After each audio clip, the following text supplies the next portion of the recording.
payback before we move on to the present worth analysis. Remember, simple payback is supposed to be the simplest of all the techniques, and it's a common pre-screen that you'll see in some places because it's so cheap, so easy to figure out that you do it before you hit some of the more complex and computationally intensive methods. It's relatively simple. All that you're looking for is the time it takes for you to be made whole. And as I described before, it's something that is very simple for people to understand. This is when they get their money back. It is often used in places where people are unwilling to discuss what an appropriate internal rate of return is. And it's also fairly frequently used in situations where there's a large group of people that are trying to come to an investment criteria.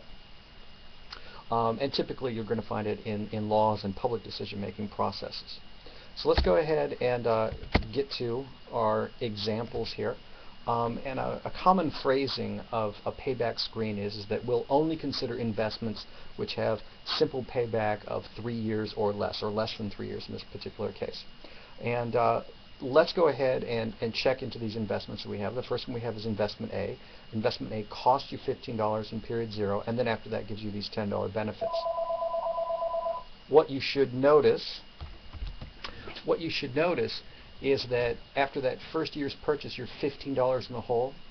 Then in period 1, you have an additional $10 coming in, so you're 5 below. And then what happens is sometimes between period 1 and period 2, you cross that 0 threshold, and by the end of period 2, you're $5 ahead.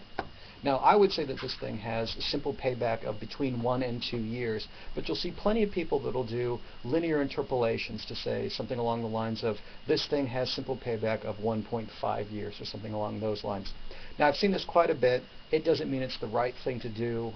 I've seen, say, furnace systems that have a payback of 5.72 years and things like that. That doesn't make a whole lot of sense on a furnace system, since you usually use it only part of the year. It doesn't operate during the summertime for the most part. But you see people going for this added level of precision that isn't actually there. Again, I prefer just between 1 and 2 years will be a correct answer for me. Now, let's start hitting into the places where simple payback has problems. And we'll start with investment that looks like B right here. Now, B you can think of as kind of like an R&D project. You got to spend a little bit of money, you spend a little bit of money, you spend a little bit of money, you spend a little bit of money, and then you hit these big payoffs that are over here on the other side. Now, this thing does not meet the simple payback criteria. You're 10 in the hole, then you're 20 in the hole, you're 30 in the hole, and you're 40 in the hole by the time you're at period 3. So this thing clearly does not have appropriate payback. But if you look at the whole sequence that's here, this probably looks like a pretty good investment for some moderate interest rates. You know, clearly if you're dealing with 1,000%, it doesn't seem like a good idea, but for most moderate interest rates, this looks like a pretty sweet deal that you're looking at here.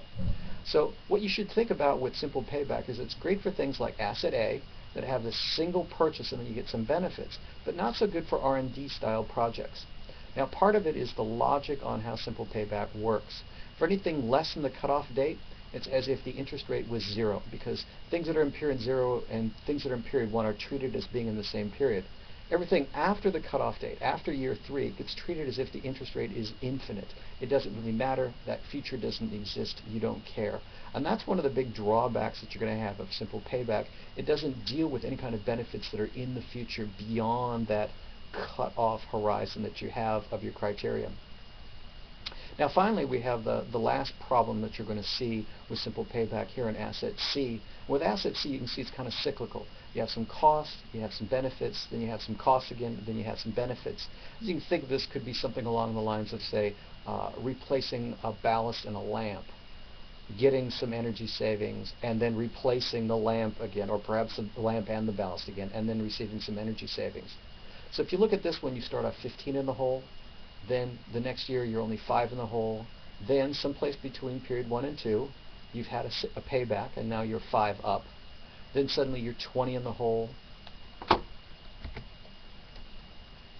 and so on. You come back up again. The main point is this thing has many payback periods. So again, simple payback criteria has a lot of problems when dealing with these kinds of cyclical investments. So again, just to reiterate the problems, simple payback is great when you have these simple investments where you buy something and then it gives you some benefits. It's terrible with some R&D projects, things where the benefits are out in the future a little bit. It has some difficulty with the cyclical investments. Now, all the other kinds of criteria that we use are going to require a minimum acceptable rate of return. And there are some modifications of simple payback that uses a minimum acceptable rate of return. It's called discounted payback. But the reality is that it's dressing up something that shouldn't be dressed up anymore. If you are going to go through the effort of having a minimum acceptable rate of return, you should at least use one of the three other criteria: present worth, annual worth, or internal rate of return. Those are at least consistent and will give you the same answers no matter how you look at them. These kinds of discounted payback aren't necessarily going to do that. So just remember that this criteria, although it is useful, it is simple, it is cheap to do, does have its limitations.